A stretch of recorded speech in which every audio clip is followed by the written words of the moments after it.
Eu vou repetir. Nem nações chamadas anticristãs estão na iminência de aprovarem leis, como o Brasil está pretendendo fazer. 1.575 projetos de lei que estão aguardando votação no Congresso Nacional estão diretamente relacionados com a igreja evangélica no Brasil. E tem crente que não entende isso ou não atenta para isto. Se eu e você não compreendermos o nosso papel como igreja, não há por que nos posicionarmos como igreja. Vou te dar um exemplo. Eu cresci com a igreja brasileira orando para que Deus fizesse cair por terra as cortinas de ferro e as cortinas de bambu dos países fechados para o Evangelho. Eu cresci orando para que a União Republicana Socialista Soviética abrisse caminhos para a pregação do Evangelho, para que Cuba fosse evangelizada, a China, o Vietnã, a Coreia do Norte, Laos, Camboja, nações fechadas para a pregação do Evangelho. E eu que orei para que nações onde o Evangelho fosse proibido,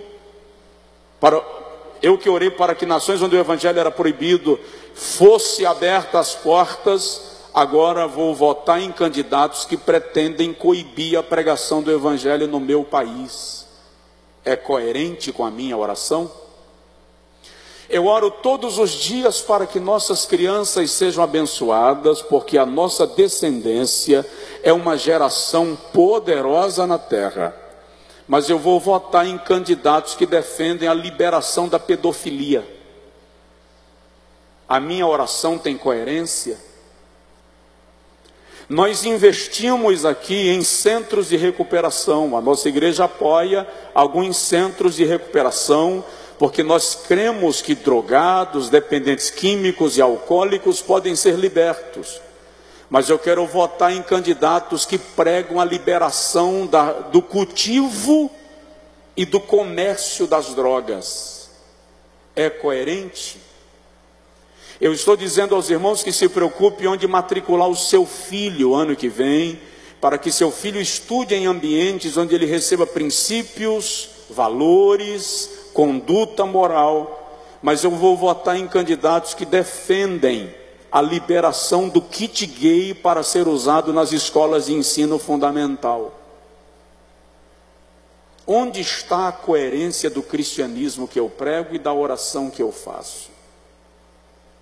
Alguns líderes do Brasil e os maiores líderes da igreja evangélica no Brasil se posicionaram em alto e bom som acerca do candidato a presidente que eles estão apoiando, ou que nós estamos apoiando, acerca de candidatos específicos.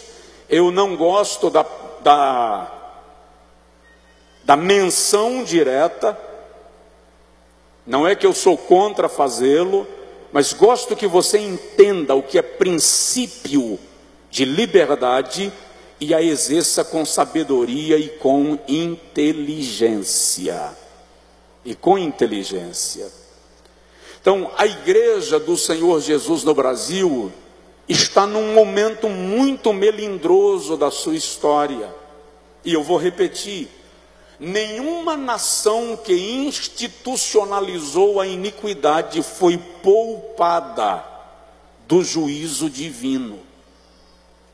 Se a gente lê Amós capítulo 4, tem um texto que as pessoas gostam muito, e elas até me dão muito esse texto em congressos, para ser tema de congresso. O texto diz assim: e porque isto te farei, ó Israel, prepara-te, ó Israel, para te encontrares com o teu Deus. Vamos entender o contexto. Naquele texto de Amós, o Senhor está reclamando do pecado de Israel, da violência, da idolatria, do derramamento de sangue, da desonra e da corrupção. Aí se você ler desde o versículo 1, você vai ver que o Senhor está dizendo a Israel: eu enviei a vocês a seca, para vos servir de juízo, a fim de que vocês se arrependessem. Mas vocês não se arrependeram. Então eu enviei a vocês a guerra, e os vossos inimigos vos invadiram, e vos destruíram ao fio da espada, e fiz isto para que vocês se arrependessem. Mas vocês não se arrependeram. Então eu enviei a fome, para que vocês se arrependessem, mas vocês não se arrependeram. Então vos enviei as catástrofes da natureza, a saraiva, a chuva de pedra e fogo na vossa lavoura, para que vocês se arrependessem, mas vocês não se arrependeram. Aí o Senhor diz assim: se vocês não se arrependeram com os mensageiros que eu enviei, nem a seca, nem a fome, nem a guerra, nem as catástrofes, então agora eu irei a vocês pessoalmente. E porque eu irei a vocês pessoalmente para julgar os vossos pecados, então preparem-se para ter um encontro pessoal comigo. Aquela vinda de Deus a Israel era para julgar, era para estabelecer juízo sobre os pecados e a iniquidade do seu povo.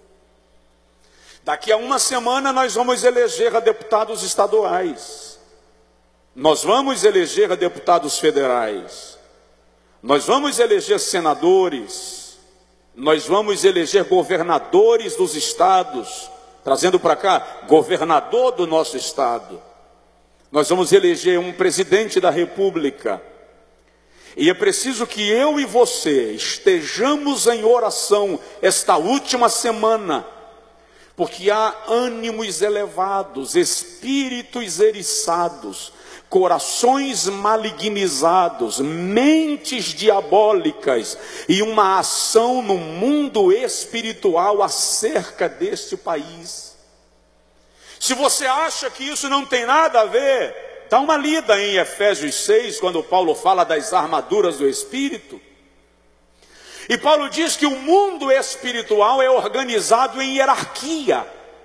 E ele diz que existem principados, potestades,